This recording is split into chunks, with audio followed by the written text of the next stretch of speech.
Barely, where I am is the worst damage we've seen. Take a look at the back of this repair shop. Its roof has collapsed, pieces of it are hanging, other pieces are actually in the front yard, and some are across the road nearly a kilometer. The owner tells me he's just thankful that no one was killed. Well, just imagine a large fire truck like this one behind me approaching you on the road. You're supposed to stop. We went for a ride along with the fire paramedic service in a medical supervisor vehicle like this one behind me. And what we saw was that some drivers froze, some panicked. Some drivers are simply missing the message. I was actually here Wednesday night just to check it out, and I can tell you that when the Jets score, the person next to you basically becomes a new friend. You're high-fiving, people are hugging, lots of excitement, and fans here are hoping for a repeat of Wednesday. They're hoping the Jets, of course, beat the Wild again. Renee? Marilee, Raymond Cormier has been found not guilty of second-degree murder in the death of 15-year-old Tina Fontaine. Gord, this bus shelter has been here since the 80s. It was built when Portage Place was built, and as you can see, there are tinted windows. It's fully enclosed, and police think that could be part of the problem. This 19-year-old woman doesn't want to be identified, but she wants to be heard. She trembles as she recalls what she says happened while alone in an examination room with a doctor. The woman went to the clinic seeking help for stomach pain. She went straight to asking me to pull down my pants and lean against the examination table, and he started touching me inappropriately. The patient says the doctor penetrated her with his fingers, groped her, and told her to touch him, and that he continued even after she told him to stop. He leaned forward and he kissed me twice, and he told me that he really likes me a lot and that I'm a special patient and that I should come once a week to do this. Winnipeg police have charged 51-year-old Dr. Amir Ravish with sexual assault, and more women are coming forward. Our sex crimes unit has received a number of phone calls regarding the conduct of Dr. Ravish. They're continuing with the investigation right now. The woman tells me at first she wasn't going to tell anybody about what she says happened. She says it wasn't until she was at the hospital being treated for her injuries that she got emotional and confided in another doctor.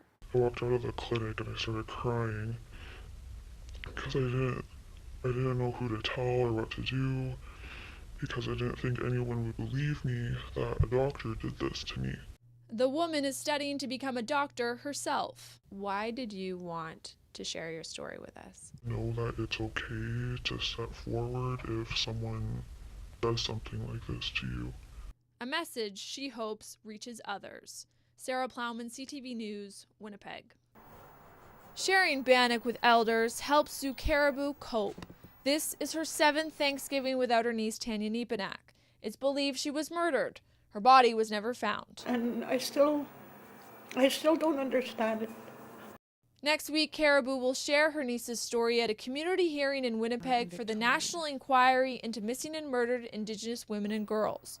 She has high hopes, but also growing concerns. I get excited when it's time to have the hearings, and then disappointed when I hear there's staff stepping down. The National Inquiry that's already seen a string of departures is now dealing with 2 more. A day after introducing a replacement for its executive director who left in July, the inquiry announced its director of research, Amy Kraft, and its lead lawyer, Susan Vella, are leaving. In the past year, about a dozen staff members from the inquiry have left. There have been calls for the head commissioner to step down, and now calls for the Prime Minister to step in. Figure out what's going on and admit that we do need a reset. North Wilson believes the resignation suggests those in charge don't see eye to eye. And that there's lack of confidence, lack of compassion, and it's hard for families to trust when there is a level of mistrust. Betty Rourke says she's seen the inquiry take a positive turn in recent weeks. At the beginning of the summer, the woman whose sister and daughter were murdered says she felt little support. But now she says the commissioner has been in frequent contact. Because we can't please everybody. So I think that the best thing we to do for us all to do is to work together. Work that it seems is far from over. Sarah Plowman, CTV News, Winnipeg. For 2.5 weeks in February, Elmwood councillor Jason Schreier and his family went on a road trip to California. His souvenir? A nearly $4,600 phone bill charged to a city cell phone. While we're in a long car trip for a couple of weeks, I guess my son was playing Minecraft more than we thought. To stay connected, he set up a data roaming plan. The intention was to use it to stream City Hall meetings and news, but his 9-year-old son also used it to play video games. It happened to be that it went over the 1 gig, which I wasn't really paying attention to when I left. I was told to be more than adequate. So it ended up going substantially over the $100 package. Schreier says he found out about the cell phone bill at the beginning of April. He always intended to pay it, but wanted a breakdown of the costs. He's frustrated it was publicly posted before it was paid. Schreier never got to see how much data was used for work and for video games, but he has reimbursed the city the nearly $4,600. The city says councillors' expenses are posted online within 30 days of the end of each month. Schreier's reimbursement will appear online next month. Personal expenses might happen and you pay them. This isn't unusual. The only thing unusual about this case is you happen to know about this one. In 2017, Schreier had his credit suspended for not filing receipts on time. He racked up $57,000 worth of personal items on a city credit card, including dinner, groceries, and an Xbox for a relative's birthday. I think that it's an innocent mistake, but it's unfortunate that a city councillor who's had problems with expenditures in the past, that this should come up again. As for Schreier's son, is he going to continue to be allowed to use your city cell phone? No, that was a mistake. That won't happen again. Sarah Plowman, CTV News, Winnipeg. Oh, just about ready for takeoff. Yeah. Stepping into this plane is like time traveling for 93-year-old Reg Harrison. Virden, Manitoba, Remembrance Day, 1942. The first time he ever flew a Tiger Moth solo. No, I remember. No, is this your throttle? Yeah. Harrison was 19 when he left the farm in Saskatchewan and joined the Air Force. Based in Yorkshire, England, he crossed enemy lines 19 times to drop bombs. He crashed 4 times. He walked away while others died and earned the nickname Crash. It's a great thrill to be in here.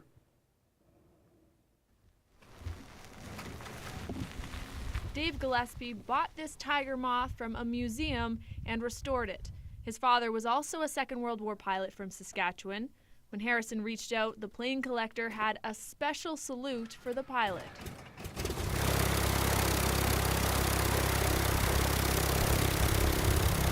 For the first time in 73 years, Reg Crash Harrison would take to the skies in a Tiger Moth. The view from the cockpit, while foggy, sparked clear memories, many tough to talk about.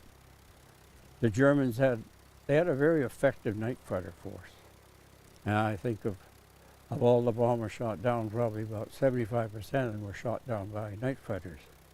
When I reflect back on it now, I sometimes wonder how we did it, but I think it was the atmosphere that we were in.